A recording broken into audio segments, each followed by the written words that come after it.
I wasn't supposed to open that door. The house was too quiet that night, the kind of quiet that presses against your ears until your own breathing sounds too loud, too noticeable, like you don't belong there. I remember standing in the hallway with a basket of freshly folded towels in my arms, staring at the long stretch of polished marble floors that reflected the chandelier light, like a mirror, everything perfect, everything expensive, everything cold. I had been working in that mansion for 3 weeks, long enough to memorize the routines, the rules, the invisible lines I wasn't meant to cross, and the most important one had been repeated to me on my first day in a voice that didn't invite questions. Never go to the basement. Not for cleaning, not for storage, not even by accident. Some rules feel normal. That one didn't. It stayed with me, sitting in the back of my mind every time I passed the narrow door at the end of the corridor, the one painted the same color as the walls as if hiding in plain sight. That night, the silence felt different. Heavy. Waiting. I was halfway back to the laundry room when I heard it. A faint sound that didn't belong in a house this controlled. Something between a shift and a breath. So subtle, I almost convinced myself I imagined it. I froze. Counted to 3. Nothing. Then again, softer this time, like movement wrapped in restraint. My grip tightened around the towels. Every instinct told me to walk away, to follow the rules, to stay invisible like I always did, because invisible meant safe. But something else pulled at me, something quiet and stubborn that refused to ignore it. I set the towels down on a nearby console table, my fingers trembling just enough that I noticed, and started toward the door I wasn't supposed to open. Each step felt louder than it should have, my shoes whispering against the marble as if the house itself was listening. When I reached it, I hesitated, my hand hovering inches from the handle. This was a mistake. I knew it before I touched it. I knew it in the way my chest tightened, in the way the air felt colder here, thinner somehow. I should have turned back. I didn't. The handle was cool under my fingers as I slowly pushed. The door opened, just enough to reveal the narrow staircase descending into darkness. No lights. No sound now. Just the faint scent of something metallic and unfamiliar in the air. My heart started beating faster, loud enough that I was sure anyone nearby could hear it, even though I knew no one else was supposed to be in this part of the house. I stepped down carefully, one hand brushing the wall for balance, each creak of the wood beneath me making me flinch, waiting for someone to shout, to stop me, to remind me I had crossed a line I couldn't uncross. But no one came.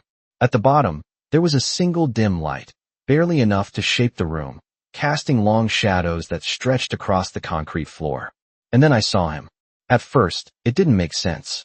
A man sitting against the far wall, wrists bound, shoulders tense, his shirt wrinkled and slightly torn like he'd been there longer than he should have been, longer than anyone would willingly stay. My breath caught in my throat. This wasn't storage. This wasn't maintenance. This was something else entirely. I should have panicked. I should have run. But I didn't. Because he wasn't looking at the floor. He was looking straight at me. And there was nothing helpless in his eyes. They were sharp. Focused. Watching me the way people like him didn't watch. They assessed. Measured. Understood. In that moment, standing there with the door still open behind me and the silence pressing in from all sides, I realized something that made my stomach drop. I hadn't found a victim. I had just walked into a situation I didn't understand. And somehow, without saying a single word, he made it clear that I wasn't the one in control. He did not speak right away, and somehow that silence felt heavier than if he had shouted at me to leave, because it gave me time to notice everything I should not have noticed. The way his shoulders were set back despite the position he was in. The way his breathing was slow and controlled, not panicked, not desperate. Like this was not new to him. Like discomfort was something he knew how to wear without showing it. I realized then that I was still standing on the last step, half hidden in the shadow of the staircase, like I could pretend I had not fully entered the room, like that would protect me from whatever this was. It did not. His eyes did not move away from mine, dark and steady. And when he finally spoke, his voice was low, calm, and completely out of place for someone in his situation. You should not be here. Not a warning. Not a plea. Just a statement, like he was stating a fact about the weather or the time. My fingers curled slightly against the wooden railing behind me. I heard something, I said, and my voice came out quieter than I expected, thinner, like the room had taken part of it before it reached him. He tilted his head just slightly, studying me, and I had the unsettling feeling that he was not surprised to see me, that somehow my presence fit into something he had already considered. "And you came anyway," he replied. There was no judgment in his tone, but there was something else, something sharper, like he was measuring a decision I had not even realized I made.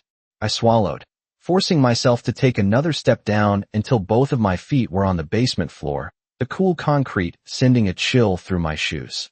Are you okay?" The question felt wrong the moment it left my mouth. He almost smiled, but it did not reach his eyes. "Do I look like I am?" The answer should have embarrassed me, but instead it made my chest tighten for a different reason, because even now, even like this, he did not sound weak. He sounded controlled. I glanced toward the door behind me, half expecting someone to appear, to catch me here, to turn this into something I could not explain, but the hallway above remained silent, distant, like a different world. "Who did this to you?" I asked, lowering my voice even though there was no one else there. That was when something changed, subtle but immediate, like a line had been crossed that I could not see. His gaze sharpened, not in anger, but in focus, like I had just asked the only question that mattered. "The wrong people," he said. Then, after a brief pause, "The same ones who would not hesitate to silence anyone who knows I am here." My heartbeat picked up at that, fast enough that I could feel it in my throat. "I did not know," I said quickly, instinctively, as if that could distance me from whatever he was implying. "I was just working. I did not mean to." "It does not matter what you meant," he interrupted gently, not harsh, not loud, but final enough that I stopped talking. His eyes moved over me again, taking in details I suddenly became aware of: the plain uniform, the worn shoes, the way I held myself like I was trying to disappear. "You work here," he said, more to confirm than to ask. I nodded. "Cleaning, laundry, whatever they need." "Then you know this house," he continued. "You know who comes and goes. You know what kind of people they are." I hesitated, because I did know, not in specifics, not in details, but in the way you feel things that no one says out loud, the late-night arrivals, the quiet conversations that stopped when I entered a room, the way everyone avoided certain topics like they carried weight.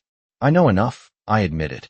He leaned his head back slightly against the wall, closing his eyes for a second as if considering something, and when he opened them again, there was a new intensity there, something more direct. "Then listen carefully," he said. "If you walk away right now, pretend you never saw me, you might make it through the night without anyone asking questions." My chest tightened at the way he said might. "And if I do not?" I asked, even though part of me did not want to hear the answer. His gaze did not soften. "Then you are already part of this." The words settled over me slowly, like something I could not shake off, and I realized with a sudden, sinking clarity that there was no version of this where I stayed untouched. I had opened the door. I had stepped inside, and somewhere between the silence and his eyes, something had shifted in a way I could not undo. I should have left. That was the thought that kept repeating in my head, quiet but persistent, like a warning I had already ignored too many times. And yet my feet did not move toward the stairs, did not turn back to the safe version of my life where I folded towels and kept my head down and pretended not to notice the things that did not make sense. Instead, I stood there, looking at him, trying to understand how someone in his position could still feel like the most dangerous person in the room. "What is your name?" I asked before I could stop myself, because somehow that felt important, like naming him would make this real in a way I could control. He did not answer immediately, and for a second I thought he would ignore the question completely, but then he exhaled slowly and said, "Adrian." Just that. No hesitation, no visible concern about telling me, and something about that made my pulse quicken again, because it felt intentional, like he wanted me to know. "Emily," I said, almost automatically, even though he had not asked. His gaze flickered slightly, not in surprise, but in acknowledgement, like he had already expected it. "Emily," he repeated quietly, testing the sound of it, and I hated how that small moment made the room feel smaller, more personal, like we were not supposed to be strangers. I shook the feeling off and forced myself to focus. "You said they would silence anyone who knows you are here," I said, lowering my voice again. "Why would they keep you alive at all?" That question seemed to interest him more than anything else I had said so far, because for the first time, there was a shift in his expression that was not entirely controlled, something sharper, almost amused, but not in a way that made me feel better. Because I am more useful this way, he said. For now. The words sent a chill through me, subtle but unmistakable, because there was something final in the way he said for now, like time mattered more than I realized. I glanced around the basement again, noticing details I had not fully processed before. The way the light fixture hummed faintly overhead, the absence of anything that suggested this space had any other purpose, and suddenly the air felt heavier, harder to breathe. How long have you been down here? I asked. He did not look away. Long enough to know that you do not belong here, he replied, and long enough to know that you should not trust anyone in this house. That landed harder than I expected, because it confirmed something I had only felt before, never said out loud. I crossed my arms slightly, more for comfort than defense. I work here, I said, even though it sounded weaker now, less certain. I do not have a choice. Everyone has a choice, he said calmly. Most people just realize it too late. I let out a quiet breath, shaking my head. Easy for you to say. He held my gaze, unblinking. Is it? The question hung there, and I did not have an answer, because for all the differences between us, for all the ways our lives could not have been more opposite, there was something about him that made it feel like he understood more than he should. My eyes dropped briefly to his hands, still bound, and something tightened in my chest again, not pity exactly, but something close to it. I can help you, I said before I fully thought it through, the words slipping out faster than I could stop them. The moment they did, the room seemed to shift, like I had just stepped over another invisible line. Adrian's expression did not change much, but there was a new intensity in his eyes, something focused, calculating, like he had been waiting to see if I would say that. No, he said quietly. I blinked, caught off guard. No, not like this, he continued, his voice steady. You do not help me by reacting. You help me by thinking. I stared at him, confused and frustrated all at once. Then tell me what to do. For a brief second, there was silence again, but this time it felt different, charged, like something important was about to happen. He leaned forward just slightly, enough that the movement felt deliberate, controlled despite the restraints. First, he said, his voice dropping lower. You tell me everything you know about this house, about the people who run it, about who has access to this room. My heartbeat picked up again, faster now, because this was no longer just a discovery, it was involvement, real and undeniable. Why does that matter? I asked, even though I already knew the answer would not make this easier. His gaze did not waver. Because, Emily, he said, calm and certain, the only way either of us walks out of here is if we understand exactly who we are dealing with. And in that moment, I realized something that settled deep in my chest, heavy and impossible to ignore. I was no longer deciding whether to be part of this. I already was. The words stayed between us for a few seconds, hanging in the cold air like something fragile that could break if either of us moved too quickly, and I became painfully aware of how deep into this I already was, how there was no simple version of leaving anymore, no clean exit where I could pretend I had not heard his voice or seen the way he watched everything with that steady, calculating focus. I glanced back toward the stairs again, instinct pulling me toward the familiar, toward safety, but it felt farther away now, like it belonged to a different version of me that had not opened that door. When I looked back at Adrian, he was still watching me, waiting, not impatient, not pushing, just certain that I would stay. That certainty unsettled me more than anything else. I do not know much, I said finally, my voice quieter now, more careful. I just clean. I keep things in order. People do not talk to me unless they have to. That makes you more valuable than you think, he replied without hesitation. People reveal more when they believe no one is paying attention. I frowned slightly, thinking about that, about the small details I had ignored until now, the late deliveries that arrived after midnight, the way certain rooms were always locked, the men who came and went without ever giving names, always dressed the same, always serious, always aware of everything around them. There are usually 3 men here during the day, I said slowly, piecing it together as I spoke. 2 stay near the front. 1 moves around the house. At night, it changes. More people come. They do not stay long. His eyes narrowed just slightly, absorbing every word. In this area, he asked, glancing briefly toward the walls around us. Does anyone come down here regularly? I shook my head. No, I have never seen anyone use this door. It is always locked. I thought it was storage or something that was not finished yet. It is finished, he said quietly, and there was something in his tone that made my stomach tighten again. Not fear exactly, but the awareness that this place had a purpose I did not fully understand. I shifted my weight slightly, the concrete floor cold even through my shoes, and wrapped my arms around myself again, without thinking. If no one comes down here, then how do they? I stopped, not sure how to finish the question without making it worse. He understood anyway. They come when they need to, he said, and they will come again. The certainty in his voice made my pulse jump. When? I asked quickly. He studied me for a moment, as if deciding how much to say. Soon, he replied. Soon enough that you should not still be standing here when it happens. I took a small step back without realizing it, the instinct to leave returning stronger now, sharper, because this was no longer just about curiosity or confusion. This was timing, risk, something that could change in seconds. Then I should go, I said, more to convince myself than him. Forget this. Forget I saw you. His gaze did not soften. Can you? The question stopped me, simple and direct, and I hated that I did not have an answer. Because I knew I could not. I knew that the moment I walked back upstairs, everything would feel different, every hallway, every closed door, every quiet conversation. I would be carrying this with me whether I wanted to or not. No, I admitted quietly.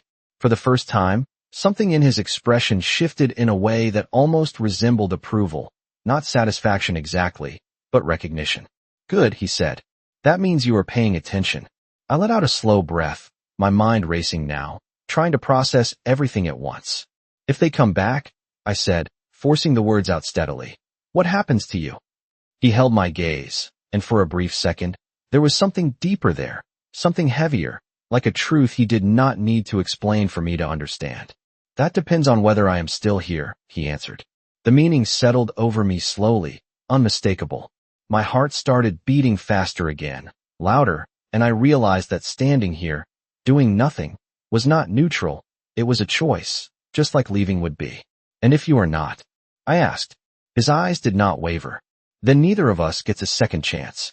The words hit harder than anything he had said before, not because of how they sounded, but because of how certain he was, and in that moment, something shifted inside me again, something quieter but stronger, like a line I had been standing on without realizing it. I looked at the staircase one more time, at the faint light from above, at the life I could still return to if I moved right now. And then I looked back at him, at the man who was not supposed to be here, who somehow still felt like the center of everything unfolding around me. And without fully understanding why, I stayed. The silence stretched again, but this time it felt different, thinner, like something underneath it was beginning to crack, and I realized my hands were no longer still, my fingers fidgeting against my sleeves as my mind raced through possibilities I did not fully understand, each one more dangerous than the last. I looked at Adrian again, really looked this time, at the details I had not allowed myself to focus on before, the faint tension in his posture, the controlled way he held himself despite everything. And something inside me shifted from uncertainty into something sharper, more defined. If they are coming back soon, I said slowly, choosing each word carefully, then waiting is not an option. His eyes flickered slightly, just enough to tell me I had said something that mattered. No, he agreed. It is not. The air felt tighter now, like the room itself was closing in on the time we had left, whatever that was. I took a step closer without realizing it, the distance between us shrinking in a way that made my pulse quicken, not from fear exactly, but from the weight of what I was about to do. Then we need a plan, I said. For a brief moment, he said nothing, and I wondered if I had overstepped, if I had assumed something that was not mine to decide. But then he nodded once, slow and deliberate. We do, he said, but you need to understand something first. His voice dropped slightly, quieter but more intense. Once you start this, there is no stepping back. No pretending you were not involved. You will not be invisible anymore. The words settled over me heavily, but instead of pushing me away, they grounded me, clarified something I had already felt but had not fully accepted. I let out a slow breath. I stopped being invisible the moment I opened that door, I said. His gaze held mine, steady, searching, and for a second it felt like he was looking for doubt, for hesitation, for anything that would make him reconsider trusting me with whatever came next. I did not look away. "Good," he said quietly. "Then listen carefully." I nodded, my focus narrowing completely now, the rest of the world fading into the background. "There are two ways out of this," he continued. "The first is fast and reckless. It relies on luck. I do not rely on luck." His tone made it clear that option was already dismissed. "The second?" I asked. "The second requires timing," he said. "Observation. And you." I felt that again, that strange shift in balance, like somehow, despite everything, I had become a necessary part of this. "What do you need me to do?" I asked.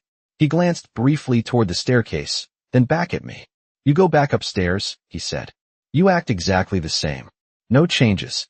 No hesitation. If anyone looks at you, you are just the maid who follows instructions and keeps her head down." I nodded slowly, understanding the importance of that more than anything else. "And then, you watch," he said. "You listen. You find out who comes here tonight and when. You notice patterns. Who carries keys? Who avoids this part of the house? Anything that tells us how they control this space." My heart was beating faster now, but it felt different, less like panic and more like awareness, like every detail suddenly mattered in a way it never had before. "And when I know?" I asked. "You come back," he said. "Only when you are sure you are not followed. Only when you are certain no one is watching." I hesitated slightly, a thought crossing my mind that I could not ignore. What if I cannot get back down here? His expression did not change, but his answer came without hesitation. "Then you do not come at all." The finality of that hit harder than I expected. "And you?" I asked quietly. "What happens if I do not?" He held my gaze, and for a moment, there was something there that felt almost human, almost vulnerable, but it disappeared as quickly as it came. "Then I adapt," he said simply. I swallowed, nodding once, because I understood what he was not saying, that there were limits to what even he could do alone, and that this was already a risk on both sides. I took a small step back, then another, the distance between us returning, the reality of what I had agreed to settling in with every movement. "Emily," he said suddenly, stopping me before I reached the stairs. I looked back at him. "Do not trust what you see up there," he added. "This house is built on things that look normal until you pay attention." A chill ran through me at that, subtle but sharp, because I knew exactly what he meant. I nodded once more, then turned and started up the stairs, each step feeling heavier than the last, like I was carrying something invisible with me now, something I could not put down. When I reached the door, I paused for just a second, my hand resting against the handle, my heartbeat loud in my ears. Then I opened it and stepped back into the bright, polished world above, where everything looked exactly the same, and nothing felt the same at all. The hallway felt brighter than it had a few minutes ago, but it was the kind of brightness that exposed too much, every polished surface reflecting light in a way that made me feel like I could not hide anywhere, like the house itself was watching to see if I had changed, if I had brought something back with me from the basement that did not belong upstairs. I forced myself to move at the same pace as before, not too fast, not too slow, picking up the basket of towels I had left behind and continuing down the corridor as if nothing had happened, as if I had not just stepped into something that had already started closing around me. My hands felt steadier than my thoughts, folding, placing, adjusting, small tasks that gave me something to focus on while my mind replayed every word Adrian had said, every look, every pause, searching for meaning in places I had never looked before. "You watch. You listen. You notice patterns." The instructions echoed quietly, grounding me, giving shape to the unease that had settled into my chest. I moved into the guest room at the end of the hall, setting the towels down neatly on the bed before turning toward the window, more out of habit than intention. But as I did, I caught a glimpse of movement in the driveway below. A black car I had not seen earlier rolled slowly through the gates, its headlights cutting briefly across the front of the house before disappearing as the engine shut off. My pulse quickened, not sharply, but enough to make me pay attention. New arrival. Late. I stayed where I was, keeping my posture relaxed, my hands busy straightening the corners of the bedspread while my eyes tracked the reflection in the glass. Two men stepped out of the car, both dressed in dark suits, both moving with the same quiet precision I had started to recognize as something more than just confidence. They did not look around like guests. They moved like they belonged. I turned away from the window before either of them could glance up, my breath steady but deliberate, and walked back into the hallway just as the front door opened downstairs. Voices followed, low, controlled, not loud enough to make out words, but clear enough to tell me this was not a casual visit. I moved toward the staircase, not rushing, not hesitating, just enough to place myself where I could hear without being seen, my hand resting lightly against the banister as I paused halfway down. "He is still secure," one of the men said, his voice calm but firm. My chest tightened slightly at the confirmation, at the way he spoke about Adrian like he was not a person, like he was an object that needed to be managed. "For now," another voice replied, sharper, less patient. "We cannot keep him there indefinitely. People are already asking questions." I felt that again, that quiet shift of understanding, pieces falling into place that I had not even known I was looking for. Missing. Someone important enough that his absence was noticed. My fingers tightened slightly against the railing as I leaned just enough to catch more without revealing myself. "They will stop asking," the first man said. "They always do." There was a brief silence after that, the kind that felt like disagreement held back, and then footsteps moved deeper into the house, away from the entryway. I straightened immediately, stepping back from the stairs and continuing down the hallway in the opposite direction as if I had never paused at all, my heart beating faster now, but controlled, focused. "You notice patterns. You listen." I moved into the laundry room, closing the door behind me softly, giving myself a moment to breathe, to process what I had just heard. They were not planning to keep him there forever. Something was changing. Something soon. I glanced at the clock on the wall, noting the time without fully thinking about it, committing it to memory the way Adrian had told me to. Every detail potentially important. My hands moved automatically, sorting linens, folding sheets, but my mind was somewhere else entirely, mapping out what I had seen, what I had heard, what it meant. 2 new men. Late arrival. Discussion about time running out. Questions being asked outside this house.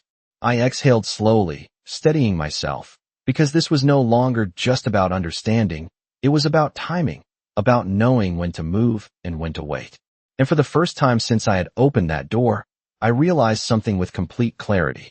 I was not just observing anymore. I was learning how to survive inside a situation that was already in motion, whether I was ready or not. Time moved differently after that, slower on the surface but sharper underneath, like every second carried more weight than it should, and I found myself noticing things I would have ignored before, small shifts in tone, in movement, in the way people looked at each other when they thought no one was paying attention. I stayed in the laundry room longer than necessary, giving myself space to think, to piece everything together in a way that made sense, but also to make sure no one connected my movements to anything unusual. When I finally stepped back into the hallway, everything looked the same polished floors, the same quiet elegance, the same illusion of control, but I could feel the difference now, subtle but undeniable, like I had stepped behind a curtain and could not unsee what was hidden there. Voices drifted faintly from the direction of the main sitting room, low and controlled, and I moved past it without slowing down, keeping my eyes forward, my posture relaxed, just another part of the background that no one questioned. But I listened, always listening. "Not much time," one voice said, quieter now, more urgent than before. Another responded, something about arrangements, about making sure everything was handled before the end of the night, and that phrase settled heavily in my mind. Before the end of the night, a timeline, a deadline, something approaching faster than I had realized. I continued walking, turning into the kitchen where the soft hum of appliances filled the space, grounding me again in something familiar, something ordinary. I picked up a glass from the counter, rinsed it slowly, my hands steady even as my thoughts raced ahead, mapping what I knew, what I had heard, what it meant. They were not planning to keep him there much longer. Not because they were letting him go, because something else was about to happen. My grip tightened slightly on the edge of the sink before I forced myself to relax again, setting the glass aside with deliberate care. I needed more detail, more certainty. Adrian had been clear about that. I dried my hands and stepped back into the hallway, adjusting my expression into something neutral, something forgettable, and made my way toward the back corridor where the staff entrances connected to the rest of the house. This area was quieter, less monitored, but not empty. I slowed as I approached the corner, hearing footsteps before I saw them, and instinctively reached for the small cart of cleaning supplies parked against the wall, pushing it forward as if that had always been my intention.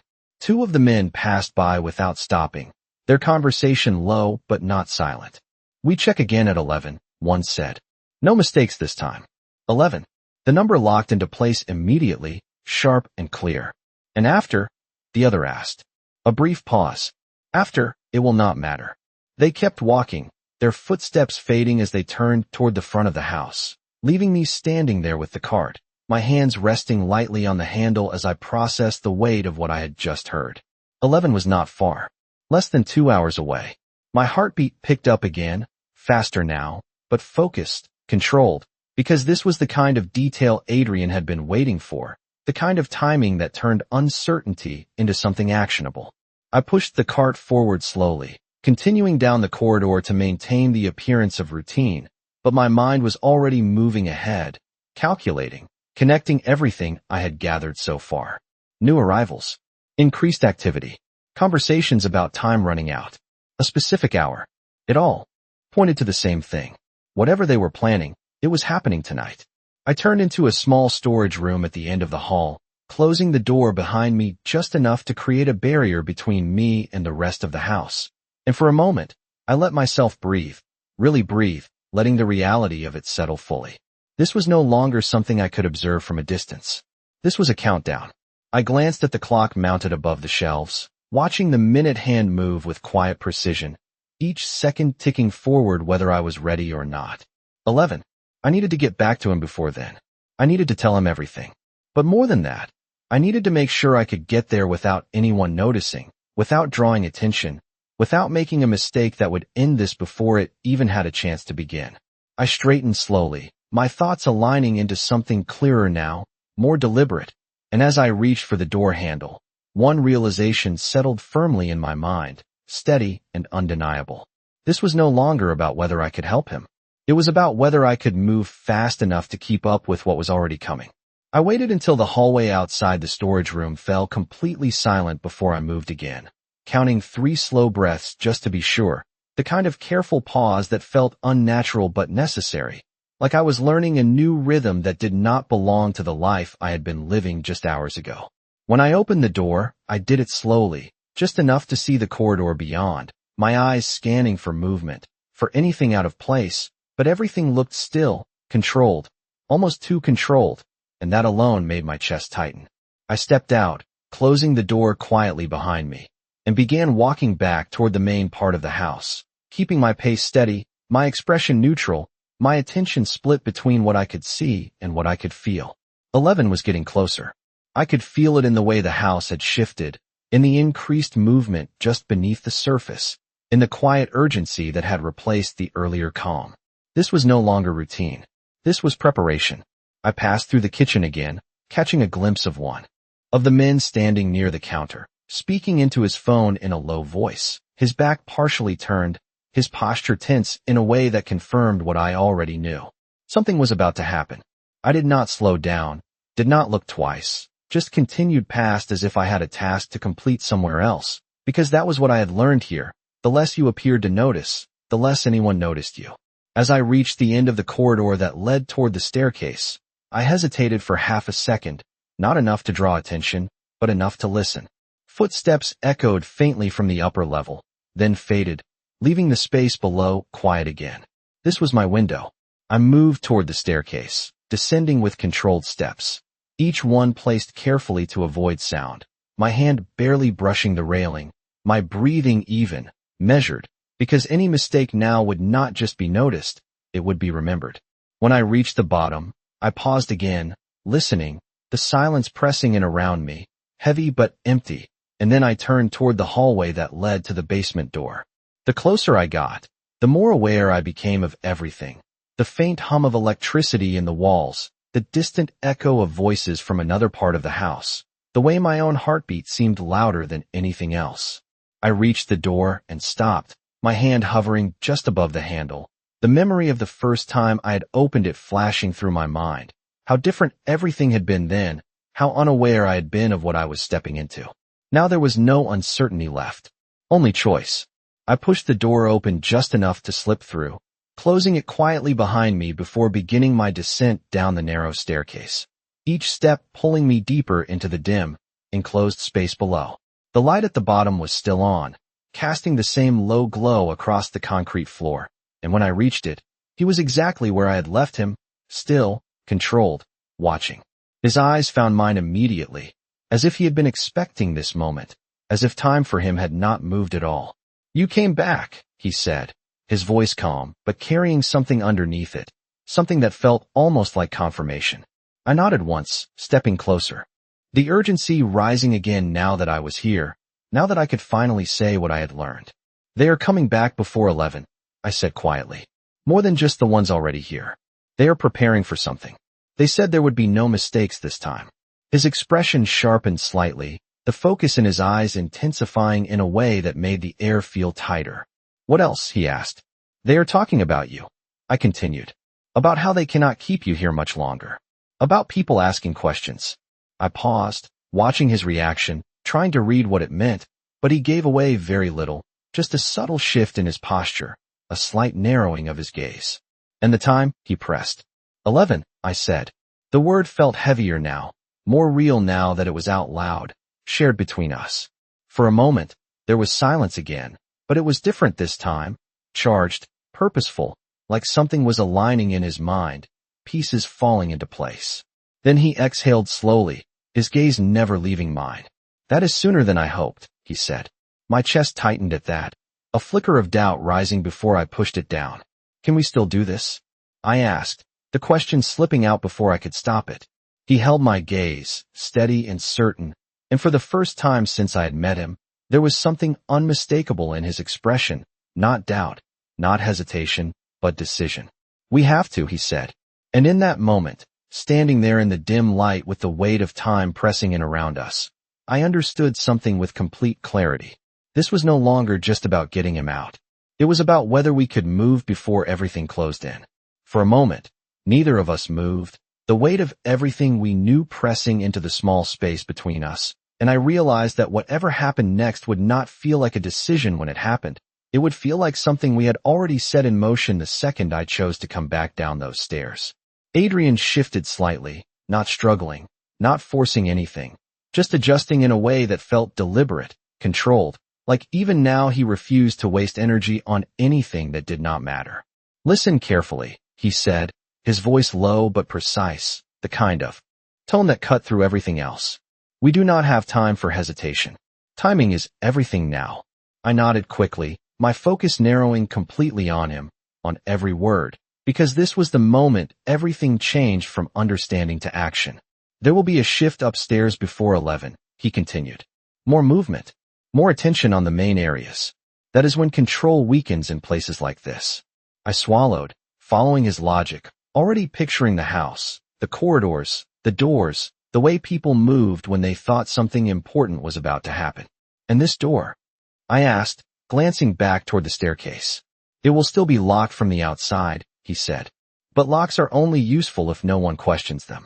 I frowned slightly, not fully understanding. "What do you mean?" His eyes held mine, steady and certain. "You have access to places others do not," he said.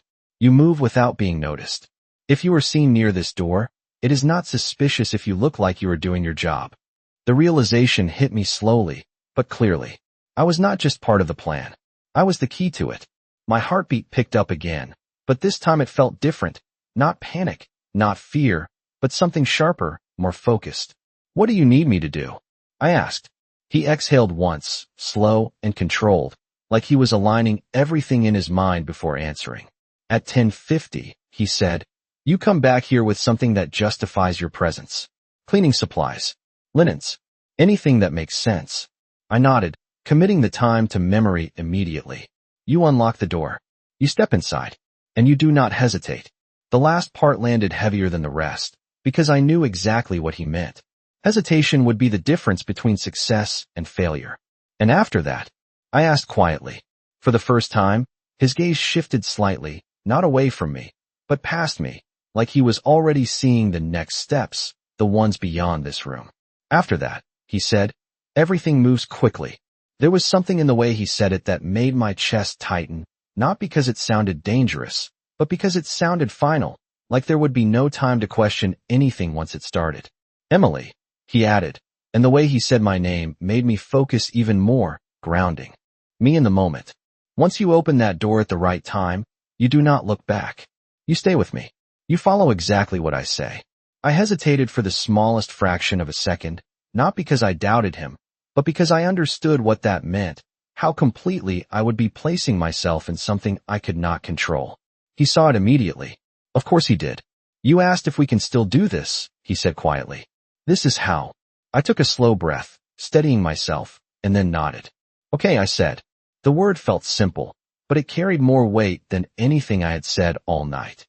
His expression did not change much, but there was something in his eyes that shifted, something that felt like recognition, like he had just confirmed something about me that he needed to know.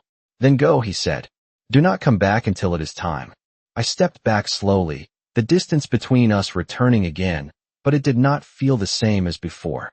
Before, it had been uncertainty. Now it was preparation. I turned toward the staircase, my mind already moving ahead, calculating the minutes, the movements, the timing, everything that needed to align perfectly. As I reached the first step, his voice stopped me one last time. Emily. I looked back. His gaze was steady, unwavering. You opened the wrong door tonight, he said. There was a brief pause, just long enough for the words to settle. Make sure it was not a mistake. I held his gaze for a second longer, feeling the weight of that, the truth in it, and then I nodded once, turning away and starting up the stairs, each step carrying me back into a house that looked the same as it always had, but now felt like something entirely different. And as I reached the top and closed the door behind me, one thought settled firmly in my mind, clear and undeniable. At 10:50, everything would change.